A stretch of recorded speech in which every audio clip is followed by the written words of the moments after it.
बिस्मिल्लाहिर्रहमानिर्रहीम। अस्सलाम वालेकुम नाजरीन, आप यूट्यूब चैनल देख रहे हैं। मैं इमरान खान हूं। ये अपने गौर से सुनना है वीलॉग। तो आसिम मुनीर साहब को ये समझ आ गई कि ये लोग किसी के भी सगे नहीं है। जिस दिन मेरी वर्दी उतरेगी ये मेरी भी बैंड बजा देंगे। इमरान खान का खौफ तो उनको है ही।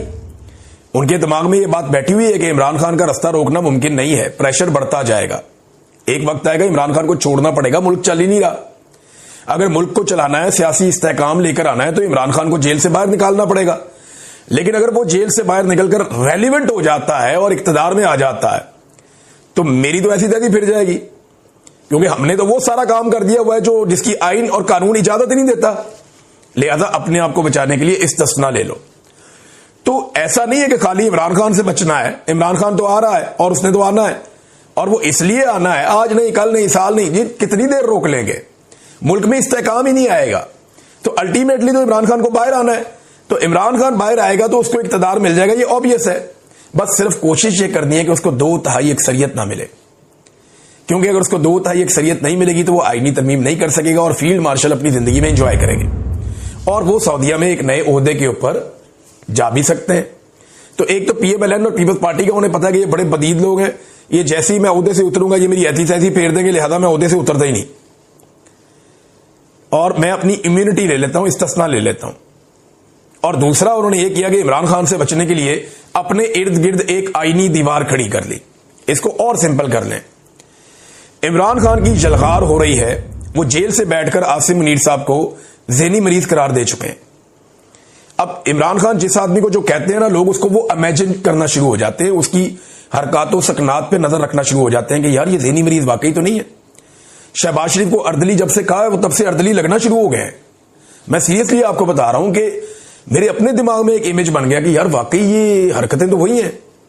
तो अब ये भी एक बड़ी दिक्कत है कि इमरान खान साहब ने उन्हें ज़हनी मरीज कह दिया। प्रेशर तो इमरान खान साहब ने जेल से दबा के डाला हुआ है आसिम मुनीर साहब के ऊपर, और उन्हें नजर भी आ रहा है कि इसको मैं कब तक आखिर रोकूंगा।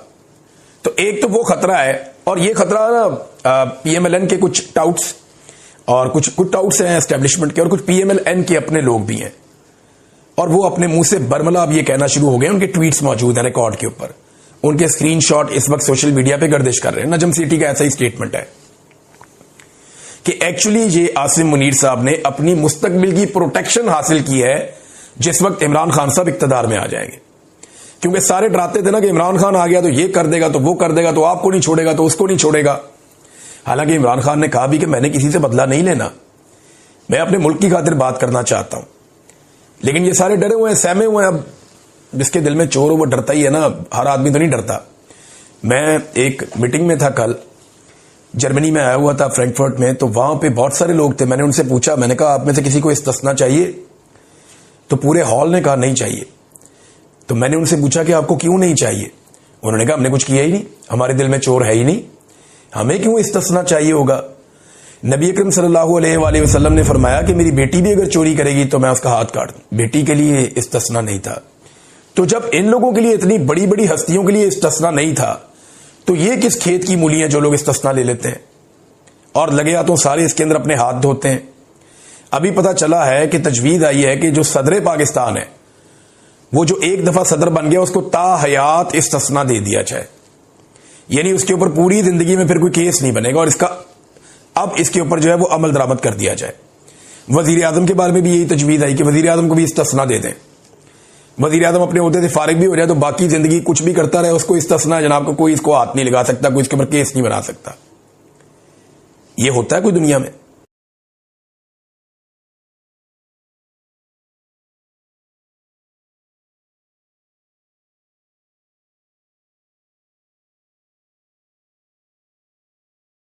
हमें सुनाते हैं कुरान पाक की आयतें, अपने लिए इनको आईनी दीवार चाहिए और अपने लिए इनको प्रोटेक्शन चाहिए। यानी हम गरीब पाकिस्तानियों के लिए, मिडिल क्लास के लोगों के लिए कुरान पाक की आयात और उनका तर्जमा है जो अपनी मर्जी के मुताबिक वक्तन फवक्तन निकाल के अपनी जरूरत के मुताबिक कौम को सुना दिया जाता है, और अपने लिए इनको जरा भी तवक्कल नहीं है, इनको इस्तिस्ना चाहिए। भाई दूसरी सांस किसी ने नहीं देखी, कल किसी ने नहीं देखा, आप इस्तिस्ना के पीछे भाग रहे हैं। हमारे किसी खुलफाए राशिदीन में से, इस्लाम के बड़े बड़े जर्नैलों में से किसी ने कभी इस्तिस्ना लिया नहीं, लेकिन आसिम मुनीर साहब को इस्तिस्ना चाहिए कि उन्हें डर है। और ये PMLN के लोग कह रहे हैं, नजम सेठी साहब ने कहा और बहुत सारे लोगों ने कहा कि जनाब उन्हें इमरान खान साहब से यह खौफ है कि कल को इमरान खान साहब आ गए तो पता नहीं क्या कर देंगे, लिहाजा उन्होंने अपने इर्द गिर्द एक आईनी दीवार खड़ी कर दी है। आइन की इस तरह की शिकें मंजूर करवाने की कोशिश कर रहे हैं जिसके जरिए वो महफूज हो जाएं अपनी जिंदगी के आखिरी सांस तक। ये तो मेरा रब जानता है ना, हिफाजत तो मेरा अल्लाह करता है। वो हुजूम में तन्हा आदमी की हिफाजत करता है, वो पत्थर में कीड़े की हिफाजत करता है, और अगर वो किसी की हिफाजत ना करे ना तो फिर उसे कोई नहीं बचा सकता। नबी अकरम सल्लल्लाहु अलैहि वसल्लम की एक हदीस है, मुझे वो याद आ गई। आप ऊंट पे सफर कर रहे थे और आपके पीछे एक सहाबी बैठे हुए थे छोटी उम्र के। आपने उन्हें कहा कि लड़के मेरी बात सुनो गौर से, कि सारी दुनिया मिलकर तुम्हारा कोई फायदा नहीं कर सकती अगर रब ना चाहे तो, और सारी दुनिया मिलकर तुम्हारा कोई नुकसान नहीं कर सकती अगर रब ना चाहे तो। उसका मुख्तसर मफहूम यह है कि मेरे रब की चाहत से होता है जो आता है। ये ज़ियाउल हक का भी प्लान ता हयात था, फिर उसके साथ क्या काम हुआ। ये ता हयात किस्म के वाहियात प्लान पाकिस्तान में बहुत दफा बने, हमने बहुत बनते हुए देखे, और नई कमांड पोस्ट का एक कयाम कर दिया गया, एक नई कमांड पोस्ट बना दी गई। यानी ये इख्तियारात जो है वो अब आर्मी चीफ को मिल गए हैं, ये वाले भी। वजीर आजम चीफ ऑफ आर्मी स्टाफ जो बैक वक्त चीफ डिफेंस फोर्सेज के तौर पर भी खिदमात सर अंजाम देंगे की सिफारिश पर नेशनल स्ट्रेटेजिक कमांड का कमांडर पाकिस्तान आर्मी के अफसरान में से तैनात करेंगे, और इसकी तनख्वाह और मुराद का तयन भी वज़ीर आज़म करेंगे। यानी ये जो एटम बम जिसके हाथ में होता है ना, ये बहुत इंपॉर्टेंट ओहदा है, बहुत, यानी आर्मी चीफ के बाद एक बहुत अहम तरीन ओहदों में से एक ओहदा DGISI का होता है, और एक ये ओहदा है, और ये ओहदा होता है नेशनल स्ट्रेटेजिक कमांड का। कमांडर के जो कमांड होती है उसका ये ओहदा होता है। उसको भी आर्मी चीफ ने अपने हाथ में ले लिया कि उनकी अप्रूवल के बगैर या उनकी तजवीज के बगैर या उनकी सिफारिश के बगैर वजीर आजम किसी को तैनात कर नहीं सकता। ये बंदा वजीर आजम अपनी मर्जी से नहीं ला सकता। ये इख्तियार भी आर्मी चीफ ने अपने पास रख लिया, और उसकी तनख्वाह और मुराद का तयन भी वजीर आजम करेंगे। अच्छा, नंबर 3 इसमें एक और बड़ी इंपॉर्टेंट चीज है कि आला फौजी रैंक रखने वालों के लिए उम्र भर की मुराद, यानी जिनके आला फौजी रैंक्स है ना, जैसे फील्ड मार्शल हो गया, जैसे इस किस्म के और ओहदेदार हो गए, इनकी जनाब जो मुराद है इनको सारी जिंदगी मिलती रहेंगी, वो खत्म नहीं होगी। जब तक ये जिंदा रहेंगे इनकी मौजें लगी रहेंगी, इनकी तनख्वाहें, इनकी ये चीजें सारी इनको मिलती रहेंगी, मुराद इनको मिलती रहेंगी। फिर वो अफसरान जिन्हें फील्ड मार्शल का ओहदा दिया गया हो, या मार्शल ऑफ द एयरफोर्स का ओहदा दिया गया हो, या एडमिरल ऑफ द फ्लीट के ओहदे पे, अच्छा ये ओहदे नॉर्मली मिलते नहीं होते। फील्ड मार्शल का ओहदा ये जंग के बाद मिलता होता है।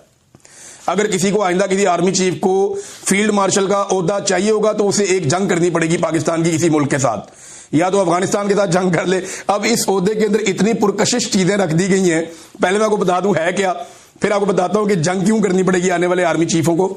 अच्छा, इसमें वो कहते हैं जी तरक्की दी